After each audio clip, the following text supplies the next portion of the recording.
एक बार हनुमान जी ने प्रभु श्री राम से कहा कि अशोक वाटिका में जिस समय रावण क्रोध में भरकर तलवार लेकर सीता माँ को मारने के लिए दौड़ा, तब मुझे लगा कि इसकी तलवार छीनकर इसका सिर काट देना चाहिए।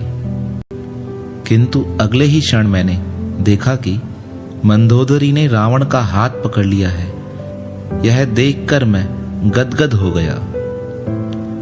वाह प्रभु, आपने कैसी शिक्षा दी है।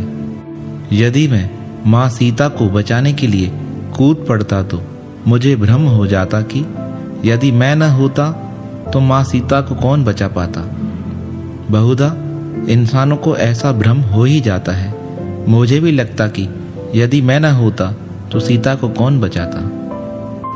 परंतु आज आपने उन्हें बचाया ही नहीं, बल्कि बचाने का काम रावण की पत्नी को सौंप दिया।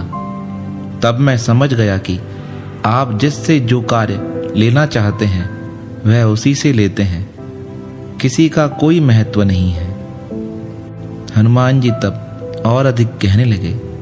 आगे चलकर जब त्रिजटा ने कहा कि लंका में बंदर आया है और वह लंका जलाएगा, तो मैं बड़ी चिंता में पड़ गया। प्रभु ने तो लंका जलाने की बात ही नहीं कही और त्रिजटा कह रही है मैं यह काम करूंगा। पर जब रावण के सैनिक तलवार लेकर मुझे मारने के लिए दौड़े तो मैंने अपने आप को बचाने की तनिक भी चेष्टा नहीं की। और जब विभीषण ने आकर कहा कि दूत को मारना अनीति है, तो मैं समझ गया कि मुझे बचाने के लिए प्रभु ने यह लीला रची है। और आश्चर्य की पराकाष्ठा तो तब हुई जब रावण ने कहा कि बंदर को मारा नहीं जाएगा, पर पूंछ में कपड़ा लपेटकर घी डालकर आग लगाई जाएगी। तो मैं गदगद हो गया। उस लंका वाली संत त्रिजटा की बात सच हो रही थी, वरना लंका को जलाने के लिए मैं कहाँ से घी, तेल, कपड़ा लाता और कहाँ आग लगाता, कहाँ आग ढूंढता। पर वह प्रबंध भी आपने रावण से करा दिया।